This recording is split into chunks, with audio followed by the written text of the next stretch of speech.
इस तरह के सत्संग भवन में बैठने का मौका मिले, ऐसे महाराज ऐसे गुरुओं को सानिध्य में आपको बैठने का मौका मिले, तो निश्चित रूप से आप अपने मन का एकाग्र करके सारी चीजें, दिमाग की भ्रांतियां खत्म करके यहाँ अपना चित्त प्रसन्न चित्त बनाकर बैठकर एक बार में अपने जीवन का लक्ष्य तय करिए।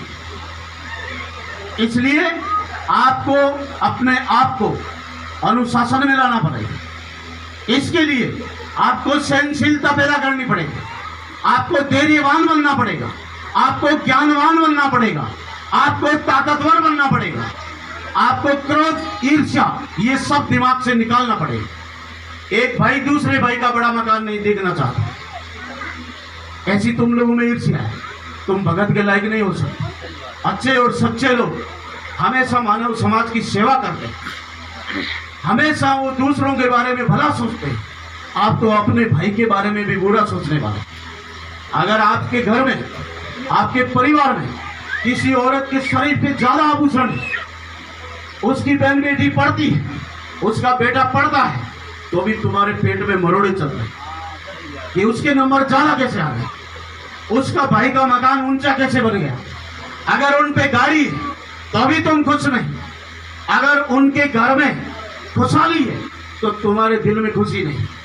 दूसरों की खुशी देख के दुखी होने वाले लोग कभी भगत नहीं कहला सकते, कभी ज्ञानी नहीं हो सकते, कभी अच्छे नहीं हो सकते, कभी सच्चे नहीं हो सकते, कभी ईमानदार नहीं हो सकते, कभी ताकतवर नहीं हो सकते, दूसरों की सेवा करने के काबिल नहीं हो सकते। इसलिए हम आपके समक्ष जो भी कहना चाहते हैं, आपके दिल और दिमाग में ताकत पैदा करने के साथ साथ इस संसार का ज्ञान पैदा करने के लिए तुम्हें हम आकर्षित करना चाहते हैं। इसलिए मेरा कहना है, इस देश में आज आप यहाँ बैठे हैं, ये तुम्हारी जगह नहीं है। यहाँ से चल के जाओगे वो भी तुम्हारी जगह नहीं है, ये सब सरकार की जगह है। आज जमीन का रजिस्ट्रेशन उठा करके भी देखना, घर जा करके तुम सिर्फ खातेदार हो, मालिक नहीं।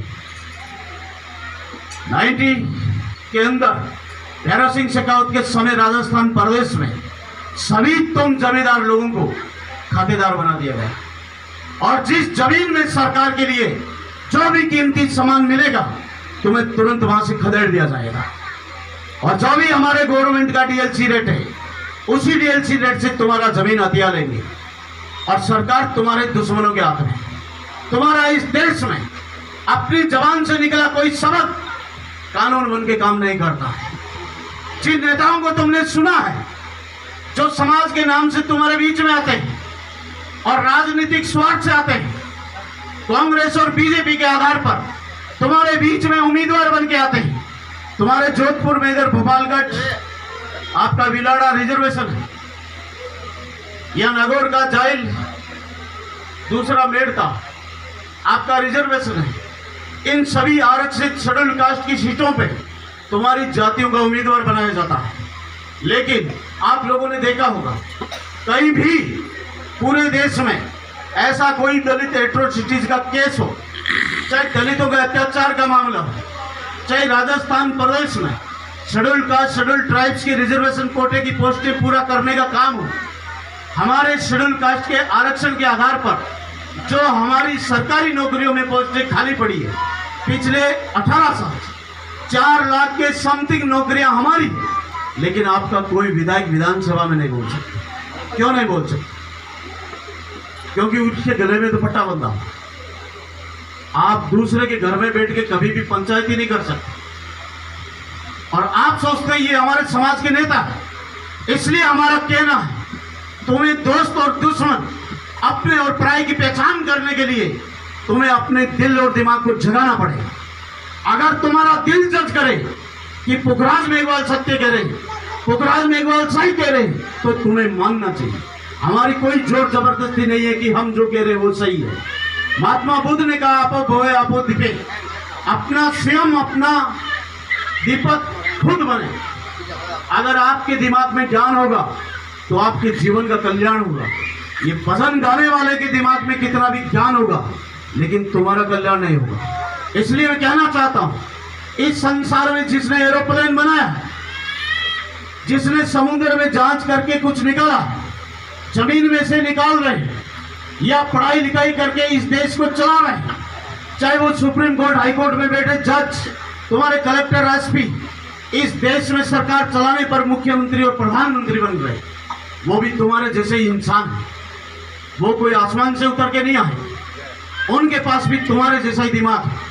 अगर इस देश में तुम संत कबीर, सजना कसाई, धना जाट, संत रैदास, महात्मा ज्योतिबा फूले, छत्रपति साहू महाराज, बाबा साहब डॉक्टर अम्बेडकर की बात मानते हैं और अपने बच्चों को पढ़ाते हैं, मनुष्य का ये दिमाग तभी चलता है जो जब इसमें पढ़ाई लिखाई रूपी खुराक डालते हैं।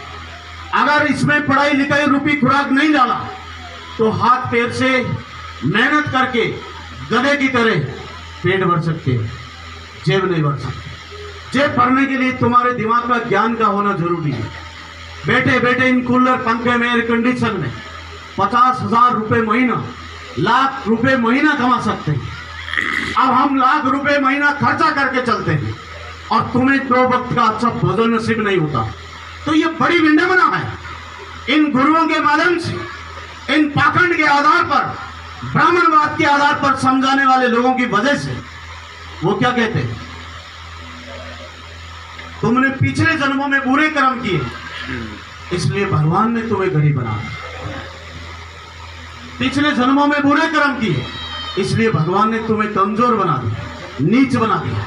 मेरा कहना है तुम्हारा जन्मों का कोई कारण नहीं। इस संसार में, इस देश में ऐसे सामंतवादी ताकतवर लोग हैं जिनके पास तुम्हारा हिस्सा है, तुम्हारा हक है, लेकिन तुम्हें पता नहीं, क्योंकि इस देश में तुम नहीं जानते कि इस देश की संसद कैसे चलती है, इस देश में विधानसभा कैसे चलती है, जिला परिषद कैसे चलते हैं, यहाँ का पंचायत समिति कैसे चलता है, जानते नहीं जानते। ये सोचता है हमारे पतिदेव बड़े सम्राट हैं, लेकिन अगर पढ़े लिखों से भी पूछ लिया जाए, आप किसी भी पंचायत समिति का एप्लीकेशन लिखना हो, तुम्हारे बस का नहीं। अगर थाने में इन बहन बेटियों के लिए, अपने बच्चों के लिए अगर FIR दर्ज कराना हो,